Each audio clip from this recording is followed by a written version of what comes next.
get going here.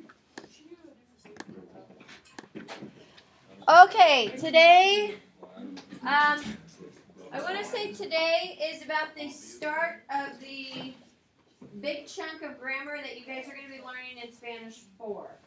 We introduce it now in Spanish 3, and we focus on it all the way up until about now in Spanish 4 next year. So if you get it now, hopefully it'll be a little easier to grasp on next year and apply next year when we do it. All right, first I want to talk about the two types of grammar umbrellas, I guess I could say, that are in Spanish. We've talked about this a little bit before, right before we started commands. But there are two umbrellas that all Spanish grammar can be categorized in. One is the indicative, the other one is the subjunctive. Okay, the indicative talks about verb tenses that have happened, are happening, or will happen. Things that are for sure and set in stone. They're just facts. And then there's the subjunctive, where it's all the wishy-washy stuff. It talks about things that are opinions, doubts, things that are where the outcome is uncertain, stuff that can change from person to person. Okay? I might say it's bad that it's raining, but Emily might say, well, it's good that it's raining. Those are things that can change its opinion from person to person. So everything that we've learned so far, up until we started doing commands, was indicative. Okay, the present tense, the future tense, the present perfect, the preterite, the past perfect, the imperfect, the future, the conditional. All those things go under the indicative umbrella because they're for sure and they're set in stone. And those negative two commands and everything like the usted, nosotros, ellos, ustedes, or commands, those were in the subjunctive umbrella just to keep things different, I guess. But we're going to be working with the subjunctive now, talking about opinion, how to give opinions or things that are set in stone. Let me move this real quick. Oops. We learned how to form the subjunctive when we learn commands, okay? So the present subjunctive is done the same way. So you guys already know how to do the subjunctive. You just haven't given you the formal introduction like this. So let me show you. Okay, so to form a subjunctive again, you take the yo form of the present indicative. So this is where things start using the word subjunctive and indicative a lot. Take the present indicative. That just means the plain present tense that we learned in Spanish 1. Yo form of the verb, drop the O, and then you're going to add the opposite set of endings for the verb. So AR verb endings are a, ace, amos, in. Okay, so the verb hablar, its conjugation in the subjunctive, put in the yo form, hablo, drop the O, and then add the opposite endings. Hable, hables, hable, hablemos, hablen. Okay. ER, IR verbs are the opposite endings as well. A, as, a, amos, an.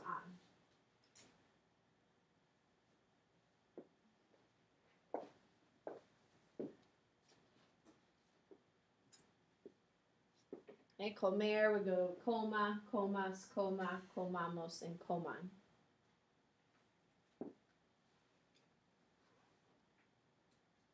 When we did commands, we just looked at them. We knew usted was the opposite ending in the he, she form. We knew ustedes was in the they form. But now I'm just showing you all their endings together.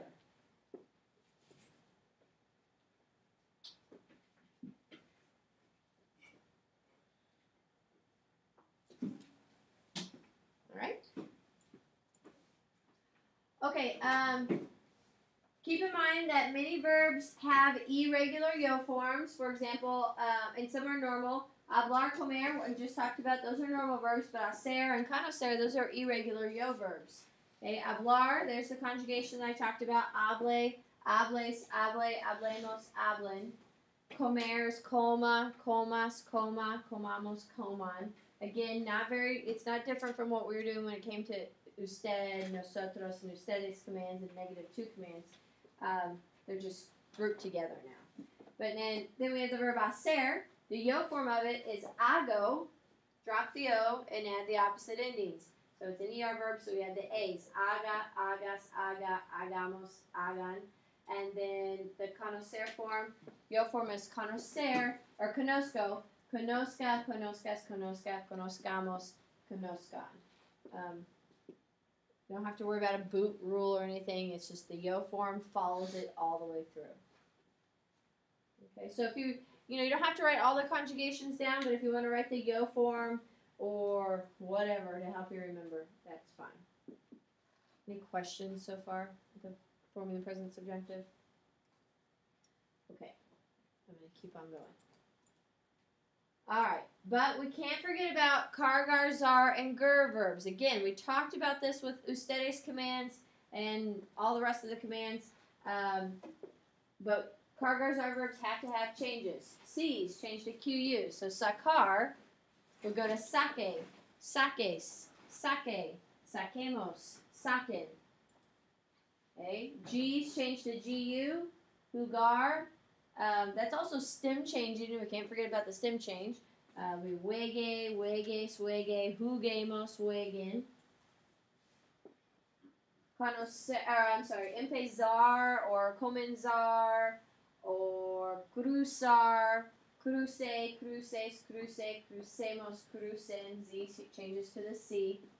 And then ger is a new one. We had cargar zar when we talked about preterite, but now ger is added in with the subjunctive. And that changes to a J, like recoger, recoja, recojas, recoja, recojamos, recoja. Do you remember this at all? Courtesy nods, yes or no? Okay. All right. And here's some examples that I had talked about. Oh, sorry, let me go back. Okay. So again, if you only want to write the yo form, that we don't have to write them all down. That's help jog your memory. Again, remember cargar zar follows it in all its forms, not just the boot or anything, or just the yo form. Cargar zar is all its forms in the subjunctive.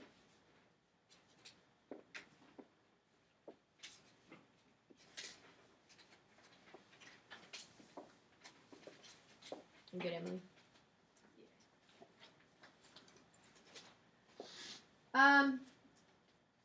Okay, this sentence, it says the subjunctive cannot be formed in a sentence unless it follows a specific formula. I'm going to stop the video real quick because I got a couple of minutes left, and then I'm going to address how we actually write the subjunctive sentences. So give me 2 seconds, and we'll start again.